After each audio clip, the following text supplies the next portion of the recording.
नमस्कार। मेरे देश के लोगों से एक गुजारिश है, प्रयास कर रहा हूँ और सभी जागरूक लोगों को, तर्कशील लोगों को प्रयास भी करना चाहिए।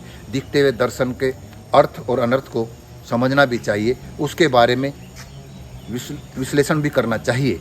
उसी दृष्टि से मैं ये करने का प्रयास कर रहा हूँ कि उत्तर प्रदेश के मुख्यमंत्री ने जो भगवाधारी हैं, उनका जो बयान है एक छेड़छाड़ करने का, कोई लखनऊ में बरसात के कारण सड़कों पानी भरा, उसमें कुछ मवालियों ने आती जाती लड़की बेटियों को तंग किया। उसमें एक बेटी अपने पिता के साथ थी, उसे मोटरसाइकिल से गिरा और छेड़छाड़ भी की।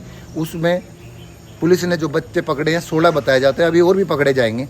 तो उनमें 2 एक ऐसे लोग थे जिससे प्रदेश के भाजपा और धार्मिक लोगों की राजनीति चरम पाएगी और नफरत बढ़ेगी। तो उन्होंने उसमें साहू, ब्राह्मण, राजपूत आदि सभी कौमों के बच्चे, धर्मों के बच्चे थे, कौम और धर्मों के। तो यादव, क्योंकि यादव यहाँ भाजपा को चुनौती देते हैं, तो उनमें ये मैसेज देना था अन्य में कि भाई ये लोग ऐसे हैं, और उसके लिए कहा भी कि सद्भावना और बुलेट ट्रेन का उनके साथ उनका इस तरह से इलाज किया जाएगा। और एक मुस्लिम था। तो ये बड़े दुर्भाग्य की बात है। तो इससे आप ये समझ लीजिए, वर्तमान सरकार प्रदेश की हो या देश की हो, ये केवल हिंदू मुस्लिम करके अपनी सत्ता को कब्जा करके, और उन मूर्खों को, उन भक्तों को जिनके पुरखों ने इसी नेक्सस से, इसी गैंग बोलता हूँ मैं इसको, आर्थिक, राजनीतिक और व्यापारिक, जिसे ये लोग पर सदा से ही गठजोड़ करके किसान कमेरे वर्ग को शोषित करते आए हैं। उन किसान कमेरे वर्गों के पुरखों ने जो इन्हें आर्थिक और सामाजिक सम्मान दिलाए हैं, उनको ये भूल करके धर्म के उसमें घुस करके अपने आने वाली नस्लों को एक पुनः गुलामी की व्यवस्था देने की तैयारी कर रहे हैं। उसका ये दर्शन है।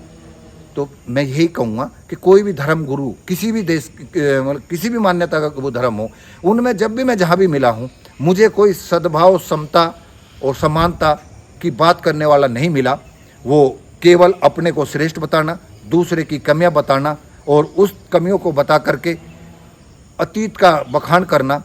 तो मैं ये समझता हूँ जो अतीत का हमारा दुर्भाग्यपूर्ण इतिहास है, वो हमारे उन जिम्मेदारों की वजह से ही हुआ है, जिसमें बहुतात में आर्थिक और सामाजिक रूप से गरीब करके देश को सोने की चिड़िया बनाया था। और वही पृष्ठभूमि आज है कि हम दुनिया की आर्थिक शक्ति बनने के लिए चंद लोगों को अमीर कर रहे हैं, और वे मूर्ख जिनके पुरखों ने आर्थिक और सामाजिक और राजनीतिक अधिकार दिलाए, धार्मिक आस्थाओं में बैठने का अधिकार दिलाया, साथ में खाने का, पानी पीने का सम्मान दिलाया, उसके बावजूद भी इस तरह की हरकतें कर रहे हैं। शिक्षा से वंचित रखने वालों को आज थोड़ा सा ज्ञान क्या आया, धार्मिक उन्मादी बन गए हैं। तो बड़े दुर्भाग्य की बात है। मैं यही कहूँगा कि अगर धर्म इतनी ताकतवर होता तो वो मठों में बैठ के धर्म को, देश को संचालित करते।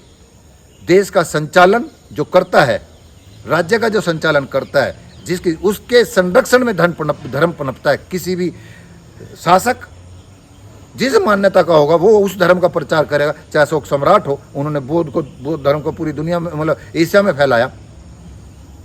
ऐसे ही आज हिंदूवादी शासक सनातन के नाम पर, धर्म के नाम पर उन वर्गों को जिनके पुरखों ने, मैं पूर्व पीछे बता चुका हूँ, इनसे आर्थिक और सामाजिक सम्मान प्राप्त किया, पुनः गुलामी बनाने की व्यवस्था में लगे हुए हैं।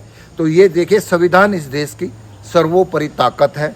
चाहे कोई भी धर्म गुरु हो, धार्मिक विवाद हो, वो जब इन पर खुद नहीं सुलझता, अदालतों में जाते हैं, तो संविधान की एक इकाई न्यायालय, वहाँ जाकर उनका समाधान होता है।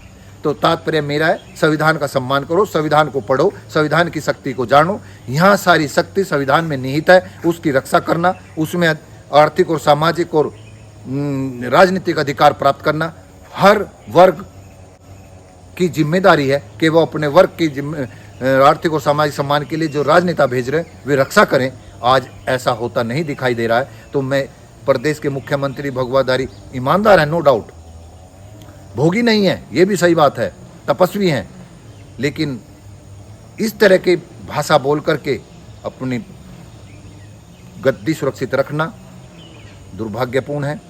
और भगवा धारण करके, धर्म तो सभी के लिए है, समता और समानता की बात करने वाले व्यक्ति या धर्म कोई भी हो, उनके क्या ये स्वयं को कहें कि मैं क्षत्रिय होने पर गर्व है, तो इसके लिए भी मैं थोड़ा व्याख्यान कर दूं कि सभी जातियों में, सभी धर्मों में, सभी देशों में ये मानव समाज है। ये हम इस सेट फ्रेम में यहाँ बैठे, सब इधर से उधर आते जाते रहे हैं हजारों वर्षों से, तो सबका कहीं ना कहीं मूल है और कोई एक सेट फ्रेम का नहीं हो सकता। जो जिस वातावरण में लंबे समय तक रहता है वो उसका मास्टर हो जाता है, लेकिन सत्य है जब उसके विपरीत उसे शिक्षित दीक्षित किया जाता है तो वो बुद्धि में भी, साहस में भी और व्यापार में भी कमाल कर देता है। इसका उदाहरण है यूपीएससी के सर्वश्रेष्ठ एग्जाम में एक दलित वर्ग की लड़की टॉप आई है, तो उसमें वे छत्री भी, वे बुद्धिमान ब्राह्मणों को भी उन्होंने धत्ता बताया है।